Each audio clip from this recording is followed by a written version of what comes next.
Ya, salam sejahtera dalam kasih Tuhan Yesus Kristus. Teman-teman yang diberkati oleh Tuhan, pada kali ini kembali saya akan membawakan satu tema, atau kita akan sharing satu bagian penting dalam kehidupan orang percaya, yaitu tentang apologetika Kristen, mempertanggungjawabkan iman sebagai panggilan orang percaya. Itu judul kita pada pembahasan kita kali ini mengenai apologetika Kristen. Saya merasa ini suatu juga hal yang penting akhir-akhir ini dengan melihat perkembangan media sosial dan kemajuan teknologi. Percakapan begitu masif dilakukan, dan salah satunya juga tentang membahas tentang ajaran-ajaran agama, dan salah satunya juga tentang iman Kristen yang paling banyak juga dibahas di media-media sosial akhir-akhir ini. Diserang, diberi tuduhan-tuduhan dengan tuduhan-tuduhan yang salah, yang keliru tentang iman Kristen. Nah, di dalam kehidupan sehari-hari, seringkali kita orang Kristen diperhadapkan dengan orang-orang yang mempertanyakan ajaran-ajaran kekristenan dalam hidup kita. Ya, kita mau atau tidak mau, sengaja atau tidak sengaja, kadang berjumpa atau ada saja orang yang mau mencoba-coba atau bertanya tentang iman Kristen itu sendiri. Misalnya ada yang bertanya tentang apakah Yesus itu Tuhan, mengapa orang Kristen Tuhannya 3, apakah Tuhan itu ada, Alkitab sudah dipalsukan, dan lain sebagainya. Nah, ini pertanyaan-pertanyaan yang sering kita lihat, yang sering kita dengar, bahkan mungkin di antara teman-teman sekalian juga pernah ditanyakan dengan pertanyaan seperti ini, ya, mengenai ketuhanan Yesus, mengenai doktrin Trinitas, eksistensi Tuhan, apakah Tuhan itu ada, kalau ada, mengapa ada kejahatan, dan lain sebagainya. Ada juga yang mengatakan Alkitab itu sudah palsu, Injil sudah dipalsukan, Alkitab sudah dirubah-rubah, dan lain sebagainya. Nah, ini pertanyaan-pertanyaan yang sering kita lihat, atau mungkin saudara juga pernah dipertanyakan dengan pertanyaan ini. Nah, eksistensi kekristenan akhir-akhir ini khususnya sering diuji dengan tuduhan-tuduhan yang bersifat destruktif. Jadi pertanyaan-pertanyaan itu sebenarnya kebanyakan hanya menguji, ya, hanya menguji tentang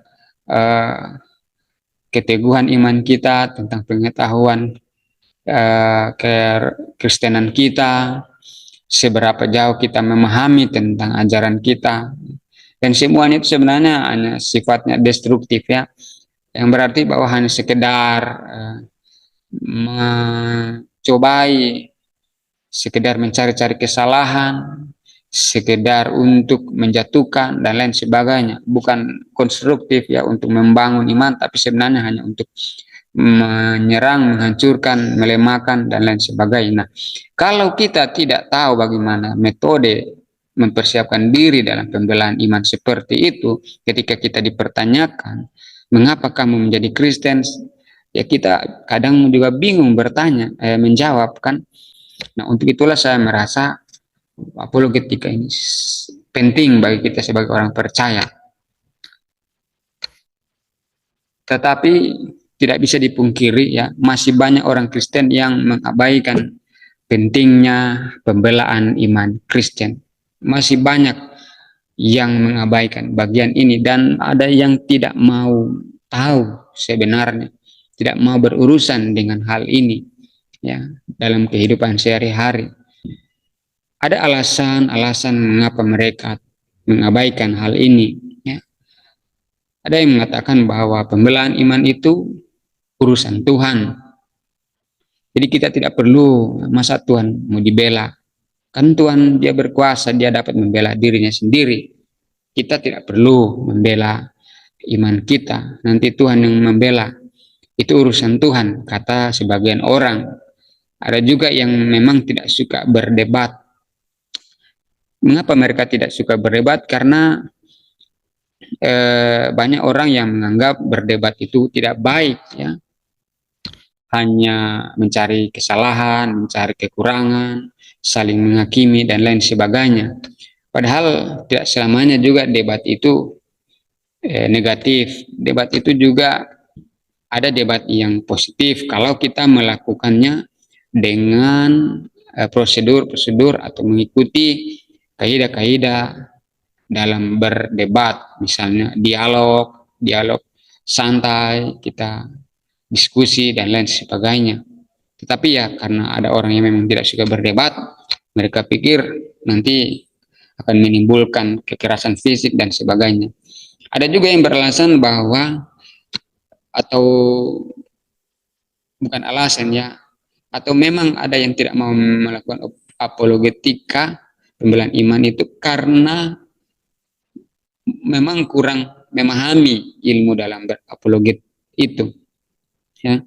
Jadi bukan mereka tidak mau, tetapi karena tidak tahu caranya, metodenya, polanya bagaimana, sehingga mereka tidak mau berurusan dengan hal seperti itu. Jadi ketika ditanya tentang iman Kristen, ya ada yang diam atau ada yang tidak mau tahu atau menghindar dan lain sebagainya. Padahal menurut dalam surat 1 Petrus pasal 3 ayat 15, ya, apologetika itu adalah pembelaan iman yang merupakan tanggung jawab semua orang percaya.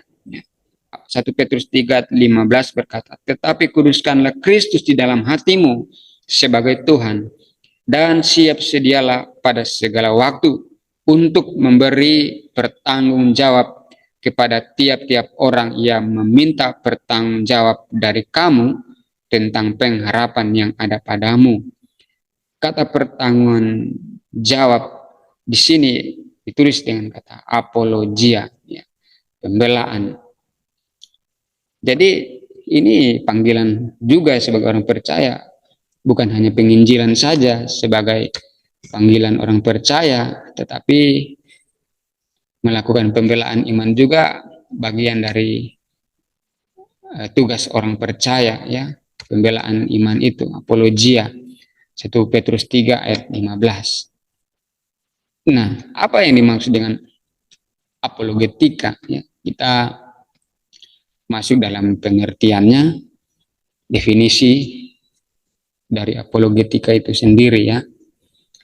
Istilah ini, apologetika, itu berasal dari kata Yunani, yaitu apologia. Apologia itu sendiri terdiri dari dua suku kata, apo berlawanan, dan logia ucapan atau kata-kata, perkataan. Jadi dapat diartikan apologia itu adalah pembelaan verbal berupa kata-kata, melawan dengan argumentasi, ya, mempertanggungjawabkan pembelaan diri atau mempertanggungjawabkan diri dengan argumentasi, dengan perkataan, ya, dengan ucapan. Kalau kita melihat juga kata ini banyak ditulis dalam kitab Perjanjian Baru, ya, bukan hanya dalam 1 Petrus pasal 3 ayat 15 saja tadi, tetapi juga di dalam Kisah Para Rasul juga ada, surat 1 Korintus juga ada, 2 Korintus, Filipi, 2 Timotius. Jadi kata apologia ini juga banyak ditulis di Perjanjian Baru, ya. Apologetika Kristen adalah ilmu sistematis yang mempertahankan dan menjelaskan iman dan kepercayaan Kristen. Jadi dari pengertian tadi, saya mengambil satu kesimpulan tentang apologetika Kristen khususnya, yaitu suatu bidang ilmu yang sistematis ya, harus tersusun, harus diuraikan dengan baik, dengan sistematis, dengan jelas, terarah, untuk mempertahankan, dengan tujuan mempertahankan dan menjelaskan, menguraikan kepada orang-orang yang meminta pertanggungjawaban iman Kristen. Jadi harus dilakukan dengan sistematis ya, dan bukan hanya sistematis saja. Nanti kita lihat di slide-slide berikut tentang definisi daripada apologetika Kristen itu. Tapi sederhananya ialah apologetika Kristen adalah ilmu sistematis yang mempertahankan dan menjelaskan iman dan kepercayaan Kristen. Karena ada apologetika umum ya, kepercayaan lainnya juga punya pembelaan-pembelaan iman mereka. Tapi yang kita bahas pada kali ini apologetika, khususnya iman Kristen. Nah, orang yang ahli dalam bidang apologetika disebut sebagai apologis. Menurut definisi dalam Kamus Besar Bahasa Indonesia, apologetika adalah uraian sistematis untuk mempertahankan suatu ajaran. Jadi harus sistematis ya, tidak bisa tidak berurutan, tidak jelas, tidak terarah, harus sistematis ya, terarah. Kalau menurut Alistair McGrath, seorang apologis Kristen, dia mengatakan bahwa apologetika adalah pembuktian secara rasional untuk membuktikan ketidakbersalahan. Jadi apologetika itu pembuktian secara rasional, ya, harus masuk akal ya. Jadi kalau tidak masuk akal ya, argumentasi kita itu akan dianggap lemah oleh orang-orang yang mempertanyakannya. John M. Frame mengatakan bahwa apologetika adalah ilmu yang mengajarkan orang Kristen bagaimana memberi pertanggungjawab bagi pengharapannya. Nah, Jonathan E. Culver mendefinisikan apologetika adalah pembelaan dan penjelasan Kristen terhadap berbagai serangan dari pihak-pihak lain dengan cara memakai argumentasi teologis, filosofis, logis, dan sistematis dengan maksud untuk membuktikan kebenaran kekristenan. Jadi menurut Jonathan ini, argumentasi kita ketika melakukan pembelaan iman ya harus bersifat teologis ya, filosofis, masuk akal, dan sistematis. Kita tidak bisa sembarangan berargumentasi tanpa ada dasar-dasar teologis, tanpa ada dasar bukti-bukti yang masuk akal ya. Sehingga argumentasi itu akan membuat argumentasi kita lemah. Nah, Bambang Nursena, salah seorang yang juga aktif di media sosial dalam mempertanggungjawabkan iman Kristen, dia dalam sebuah ceramahnya mengatakan bahwa apologetika berbicara bagaimana kita mempertanggungjawabkan iman kita ketika mereka menyerang iman kita, orang Kristen, ketika orang menyalahi atau menyalahpahami iman Kristen. Nah, itu beberapa definisi menurut beberapa tokoh atau apologis Kristen mengenai apa itu apologetika. Dasar Alkitabiah apologetika Kristen. Nah, apologetika bukanlah hal yang baru dari dunia perjanjian baru.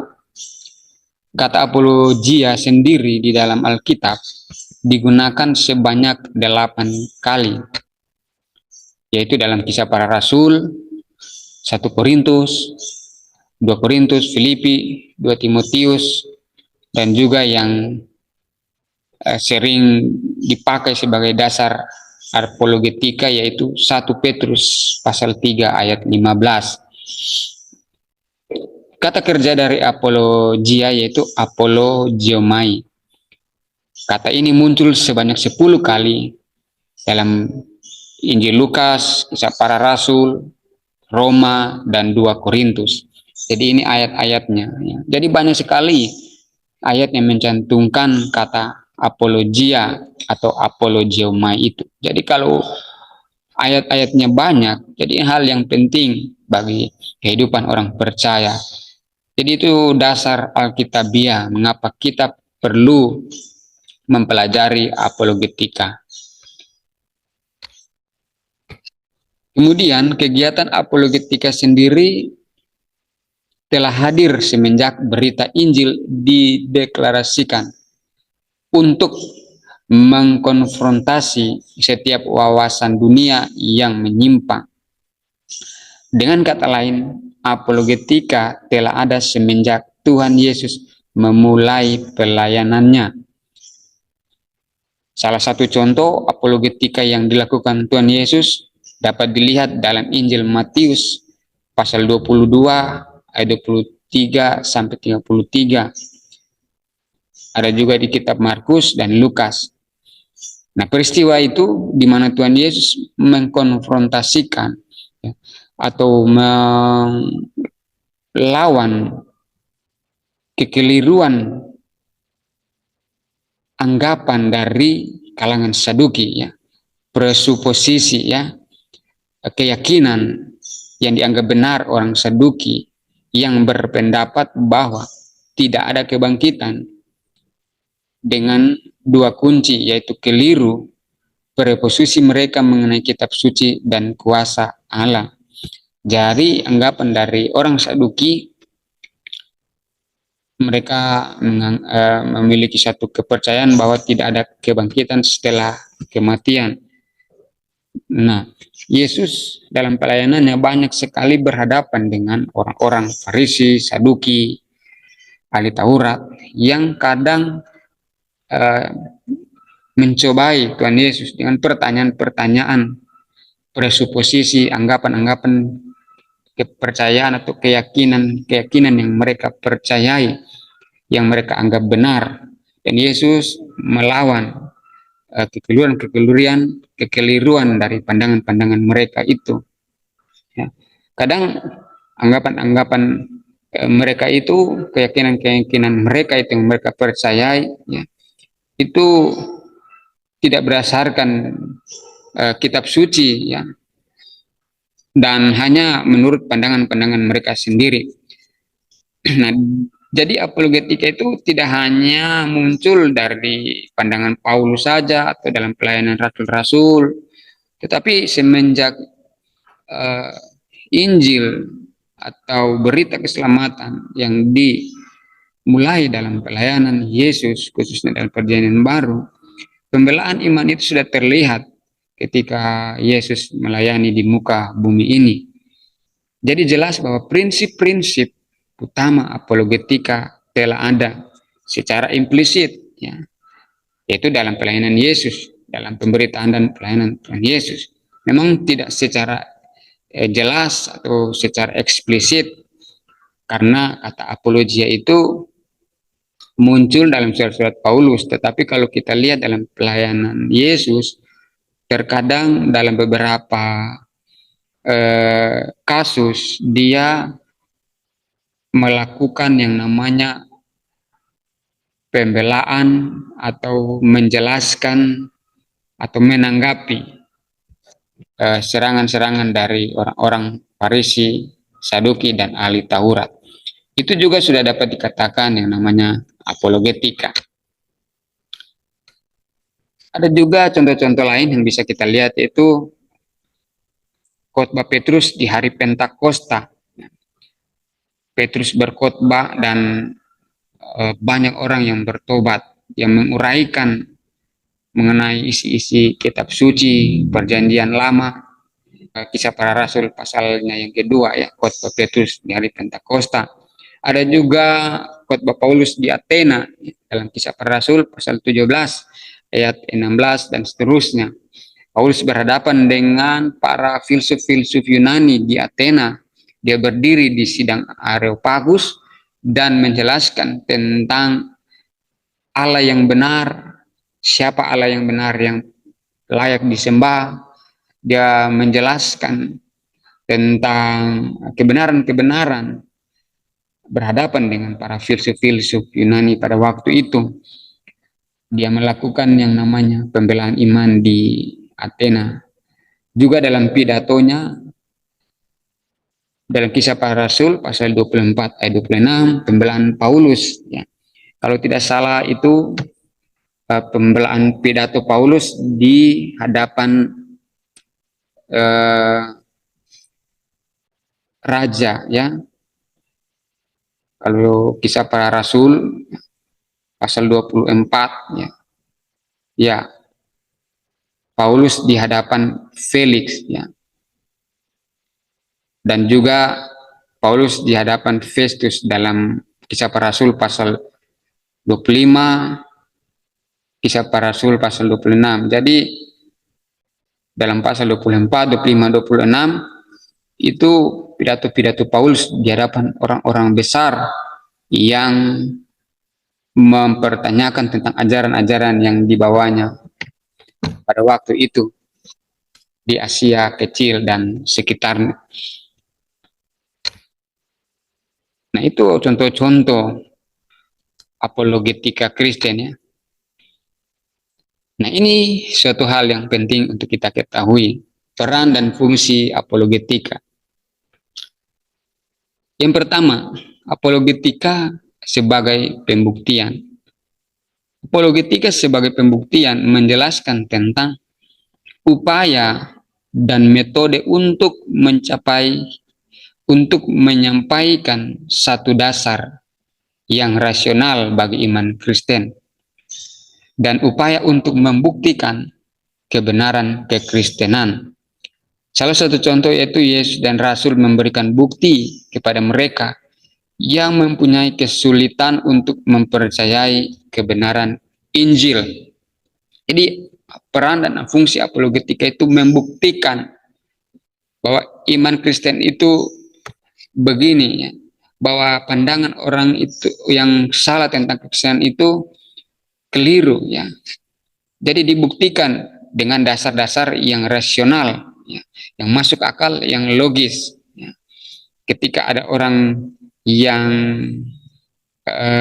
sulit mempercayai tentang kebenaran yang terdapat dalam kekristenan, maka apologetika perlu untuk membuktikan bahwa iman kita adalah iman yang sejati.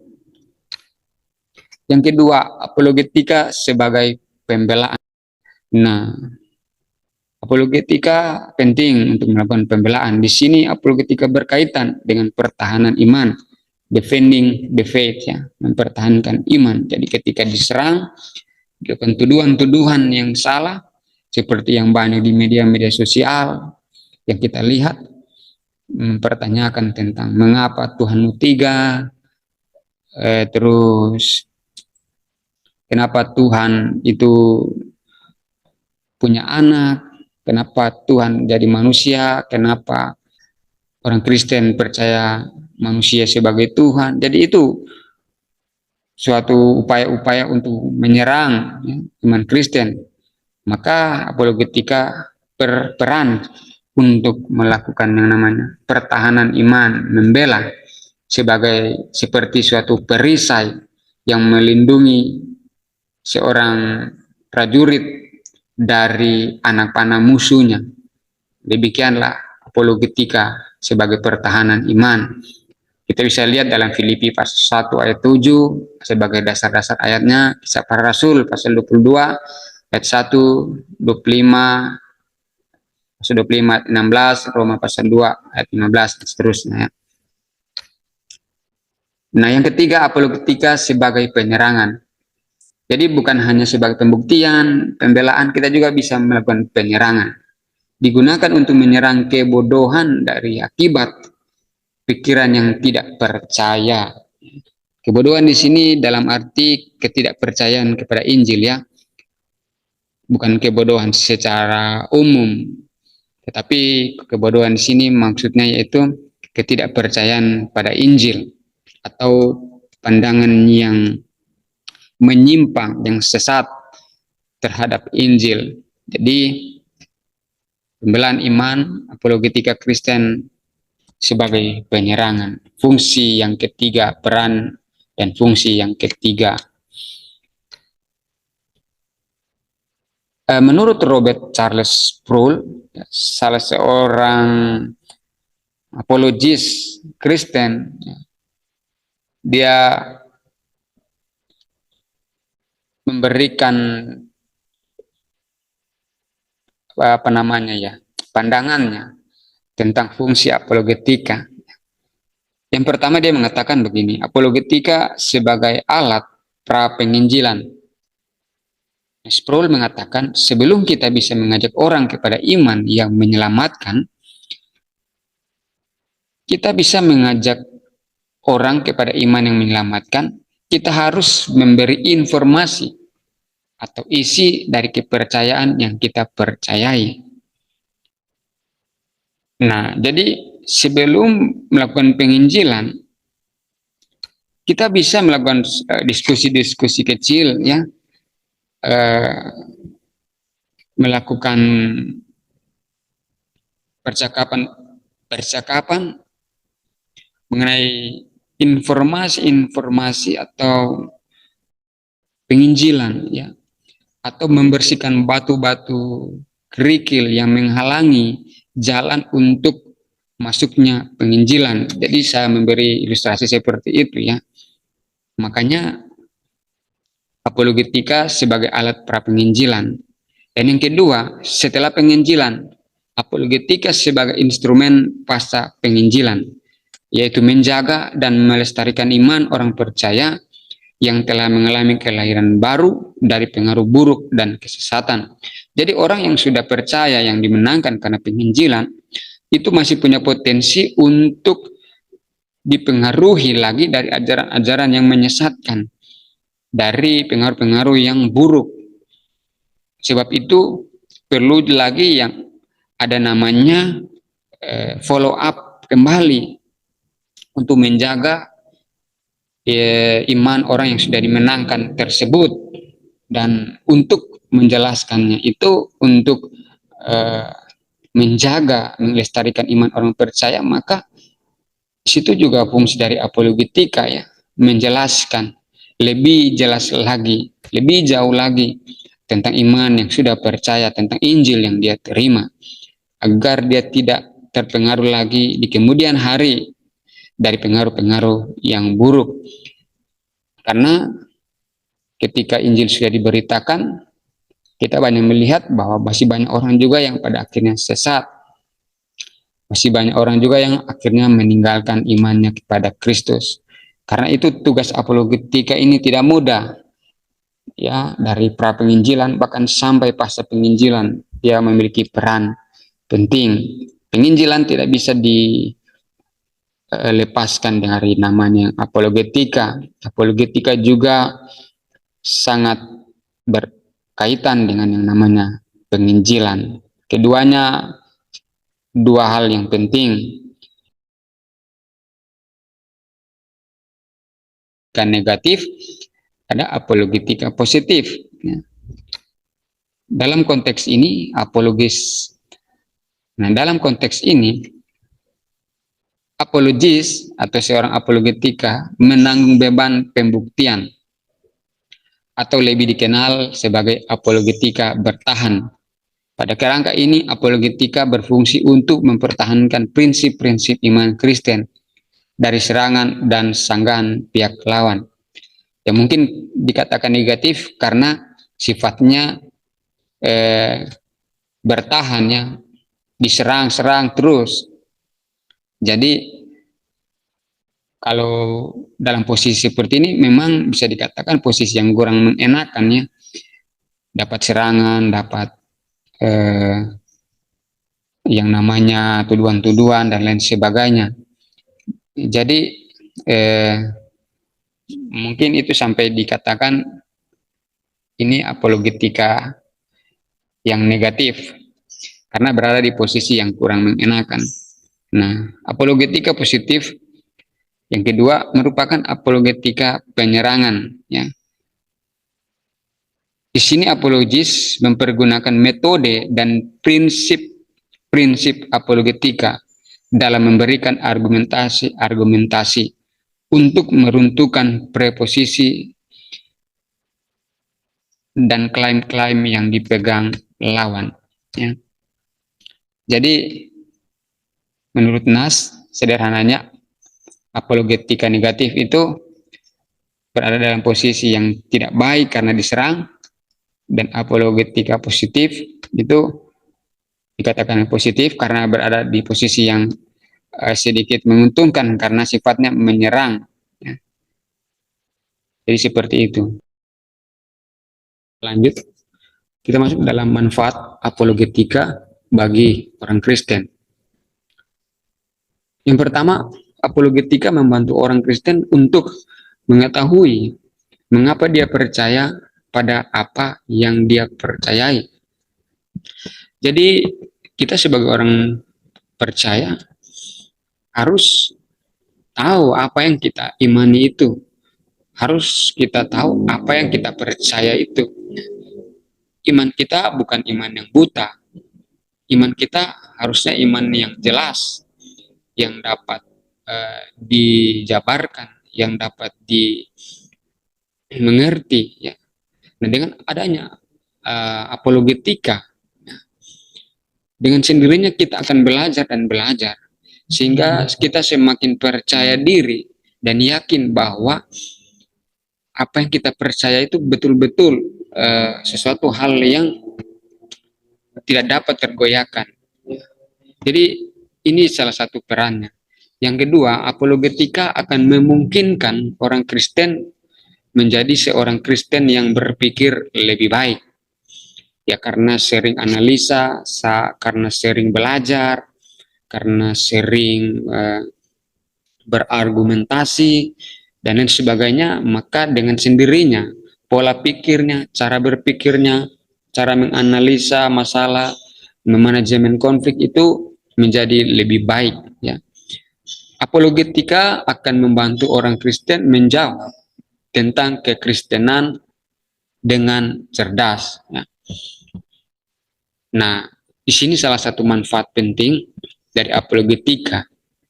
Kalau kita tidak belajar tentang apologetika, bagaimana kita menjawab setiap pertanyaan-pertanyaan, setiap tuduhan-tuduhan yang ditujukan kepada setiap orang percaya? Itu sebabnya penting sekali kita mempelajari apologetika ini, ya. Supaya dengan terbiasanya kita belajar, maka cara kita menjawab pun yaitu dengan jawaban-jawaban yang cukup baik, cerdas, dan intelek, sehingga mudah dipahami, dimengerti. 4. Apologetika akan mempersiapkan orang Kristen untuk menjadi komunikator Injil yang lebih baik. Yang kelima, apologetika akan memperkuat iman Kristen. Nah, saudara dikasih oleh Tuhan, teman-teman, banyak orang yang akhirnya imannya goyah ya karena dia tidak percaya dengan apa yang dia percaya tersebut, dengan imannya, sehingga dia mudah diserang, mudah digoyahkan imannya, tidak kuat. Tetapi kalau dia terbiasa belajar, mempelajari, terbiasa berargumentasi, ya bukan debat kusir, tapi berargumentasi dengan intelek, dengan prinsip-prinsip yang benar, maka imannya akan semakin kuat dan dia semakin yakin dengan apa yang dia percaya.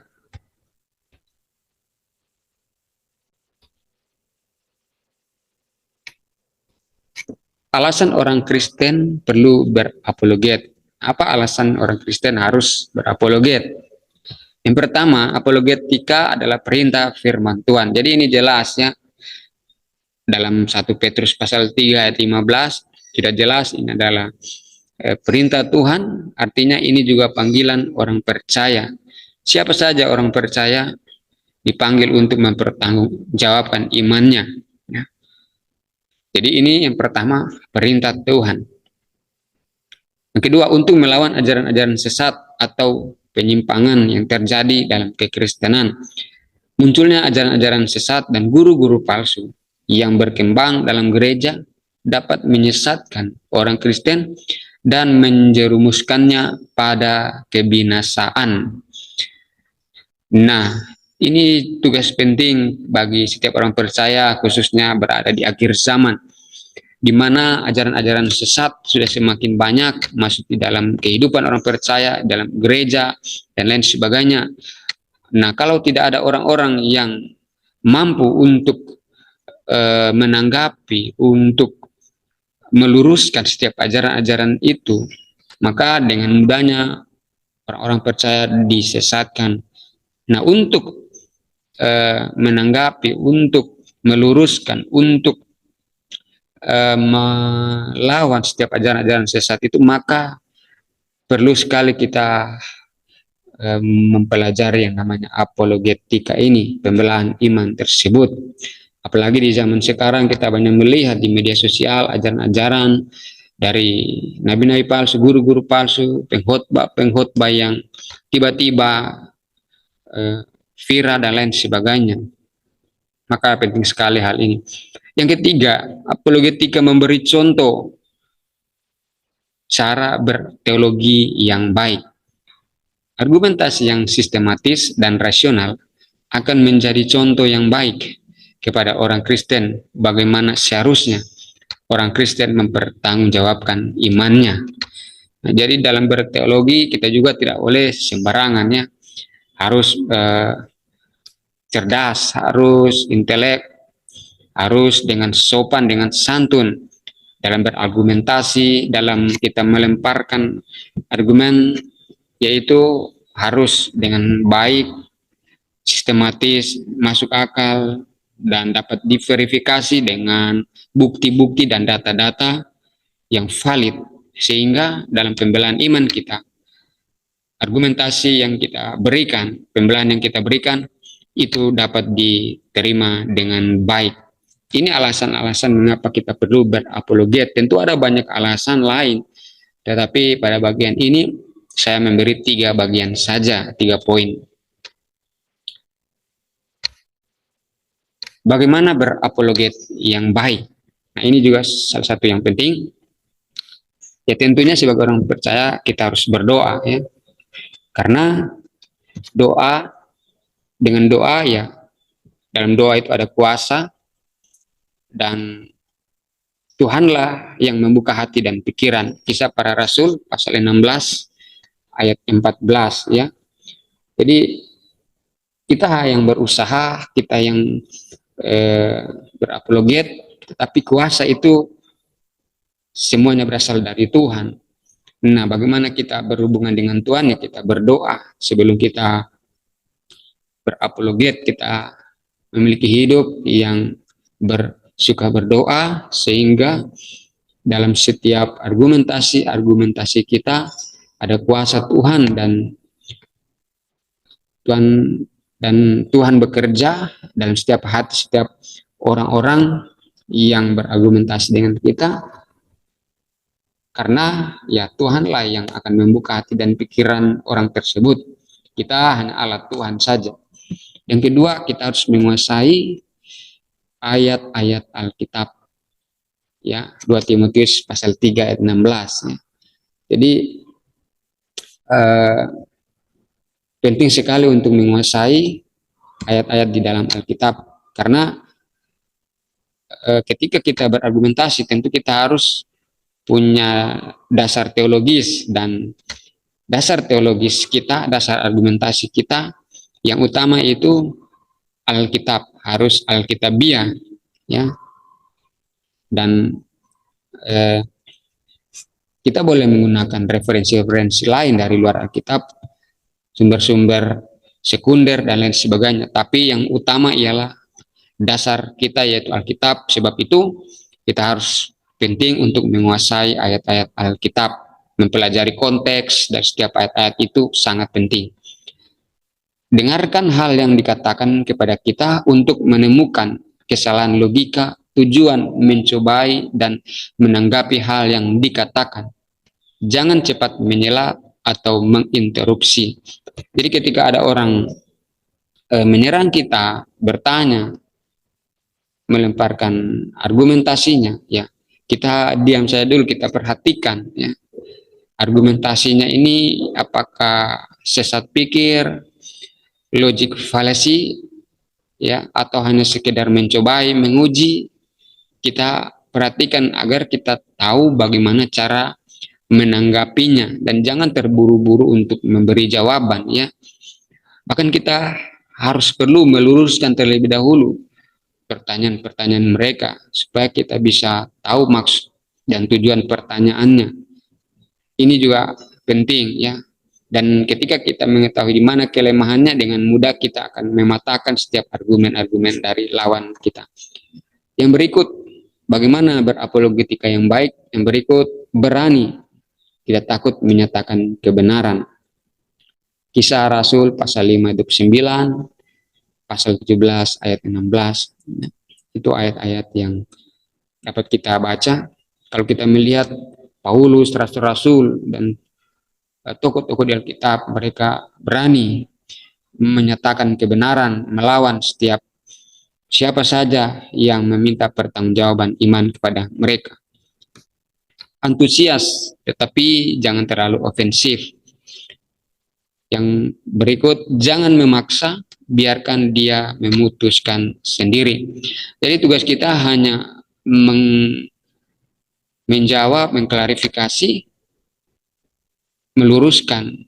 Nanti biar saja orang tersebut yang memutuskan dia mau percaya atau tidak, ya terserah dia. Seperti halnya penginjilan, kita hanya beritakan saja, terserah dia mau percaya atau tidak, itu urusan dia. Demikian juga dengan apologet, kita hanya meluruskan setiap pandangan-pandangan yang keliru, kita menjawab, terserah dia orang tersebut apakah dia mau menerima atau tidak. Kita tidak bisa memaksa.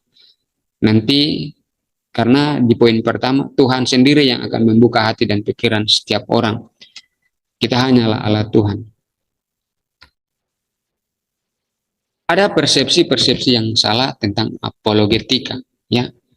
Ini juga sering kita temukan. Banyak orang percaya yang memiliki pandangan yang keliru lah tentang apologetika. Yang pertama, adanya anggapan bahwa kita harus bersandar sepenuhnya pada Roh Kudus, seolah-olah kita tidak perlu berpikir dan mempersiapkan diri. Roh Kudus memang penting, tapi kita juga harus mempersiapkan diri. Nah, ada orang-orang yang memang bersandar penuh kepada Roh Kudus, ya. Tidak perlu kita melakukan pembelaan, nanti Roh Kudus yang bekerja. Tuhan itu urusan Tuhan, bukan urusan kita menurut mereka. Tetapi kalau kita juga tidak belajar, bagaimana kita mau menjawab setiap orang-orang yang mempertanyakan iman kita? Kita juga harus belajar, minimal kita punya dasar, ya. Kita punya fondasi untuk bisa dapat menjawab, membela iman kita. Tetapi yang penting memang kita berserah kepada Roh Kudus, kekuatan Roh Kudus, karena itu memang yang utama. Tapi tidak kalah penting juga untuk belajar. Yang kedua, apologetika dinilai bersifat terlalu intelektual, abstrak, dan rasional. Mereka mengemukakan bahwa kehidupan, kasih, moralitas, dan kekudusan jauh lebih penting daripada akal. Kalau kita membandingkan dalam Markus pasal 12 ayat 30, 1 Petrus 1 ayat 13, mengasihi Allah adalah kebenaran, jadi menggunakan akal budi adalah kebenaran. Nah, ada orang-orang yang berpandangan bahwa apologetika itu terlalu intelek, terlalu rasional, terlalu ilmiah. Kita orang percaya ya harus lebih menonjolkan kasih, moralitas, kekudusan, kesucian, dan dan sebagainya daripada akal budi. Padahal firman Tuhan juga berkata bahwa kita harus mengasihi Tuhan Allah dengan segenap akal budi. Dan manusia diciptakan Tuhan serupa dengan gambarnya. Dan salah satu keserupaan itu yaitu kemampuan berpikir. Karena Tuhan juga pribadi yang berpikir, maka kita juga makhluk yang berpikir. Gunakan setiap akal budi yang Tuhan berikan. Kasihlah Tuhan Allahmu dengan segenap akal budimu. Memang kasih penting, moralitas, kekudusan itu penting, ya. Tetapi akal budi, kepintaran juga perlu untuk melawan setiap argumen daripada ajaran-ajaran yang menyesatkan, ya. Nah, anggapan berikut ada yang mengatakan bahwa akal budi dianggap menghalangi pekerjaan Roh Kudus. Ya, saya rasa ini juga tidak terlalu berlebihan, ya. Tidak juga terlalu tidak selamanya juga akal budi dianggap menghalangi pekerjaan Roh Kudus. Bagaimana manusia hidup tanpa akal budi? Harus menggunakan akal budi. Roh Kudus juga penting, tetapi peranan dari pikiran, nalar juga itu penting bagi orang percaya. Ya, tentunya dipakai untuk kemuliaan nama Tuhan, ya. Akal budi ini salah satunya yaitu untuk mempertanggungjawabkan iman. Apalagi kalau akal budi itu berbanding lurus dengan Roh Kudus, itu jauh lebih hebat lagi. Setiap argumentasinya akan penuh kuasa. Nah, ada anggapan berikut yang mengatakan bahwa apologetika hanya tanggung jawab orang-orang terlatih. Padahal apologetika adalah tanggung jawab semua orang percaya. Ya, memang kita tidak bisa seperti orang-orang teolog-teolog yang hebat-hebat. Kita tidak perlu harus seperti mereka yang jauh lebih hebat tingkat pendidikannya daripada kita atau lain sebagainya, ya. Tetapi kita juga tidak salah kalau kita belajar juga, walaupun kita bukan orang-orang hebat terlatih. Minimal kita bisa menjelaskan poin-poin dasarnya dari iman Kristen, itu sudah cukup lah. Jadi salah kalau kita beranggapan bahwa apologetika hanya tanggung jawab orang-orang terlatih, teolog-teolog, apologis, lain sebagainya. Tapi semua orang percaya patut, wajib mempertahankan, membela, menjelaskan imannya kepada setiap orang. Berikut, nah ini unsur-unsur apologetika Kristen. Iman, ya. Apa yang kita pertahankan di sini? Apa yang kita bela di sini? Yaitu iman kita, kepercayaan kita. Terus bagaimana mempertahankannya? Ya. Tentu ada salah satu unsur lain yang penting, yaitu akal budi, pengetahuan. Nah, kalau tidak punya pengetahuan, akal budi, bagaimana kita mau menjelaskan, mempertahankan iman kita, ya kan? Akal budi, pikiran itu kan diciptakan Tuhan untuk kita pakai. Nah, kalau tidak ada akal budi juga, ya bagaimana kita mau menguraikan setiap argumentasi kita, jawaban kita dalam membela iman. Sebab itu murid-murid Tuhan Yesus sebelum menginjil, ya mereka harus belajar menimba pengetahuan kepada Yesus. Rasul-rasul mereka harus belajar menambah pengetahuan sebelum mereka pergi penginjilan, sebelum mereka pergi berargumentasi, berapologet. Yang berikut, arah atau metode. Ya, ini penting juga, metode dalam berapologetika.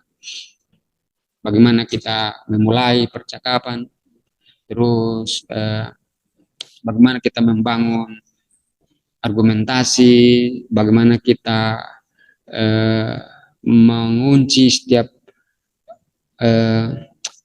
argumentasi lawan yang keliru, bagaimana kita melawan, ya kita harus pelajari metode, dan bagaimana kita mengambil setiap kesimpulan-kesimpulan dan melihat situasi-situasi. Nah, itu harus kita juga pelajari metode dari berapologetika itu. Ini unsur-unsur penting dalam apologia: iman, akal budi, dan metode. Ketiga ini perlu sebagai unsur dalam apologetika. Nah, dalam membangun materi ini, dalam menyusun materi ini, saya menggunakan beberapa sumber. Yang pertama ini ada buku Apologetika Dasar, terus Apologetika, sebuah pembenaran bagi kepercayaan Kristen, terus Apologetika, benarkah Yesus itu Tuhan, dan yang terakhir saya menyusun materi ini berdasarkan skripsi saya yang berjudul Prinsip Apologetika berdasarkan Kisah Para Rasul pasal 17 ayat 16 sampai 34 dan manfaatnya bagi orang Kristen. Jadi ini sumber yang saya pakai untuk menyusun materi apologetika ini. Nah, demikianlah materi yang dapat saya sampaikan, dan terima kasih atas perhatiannya.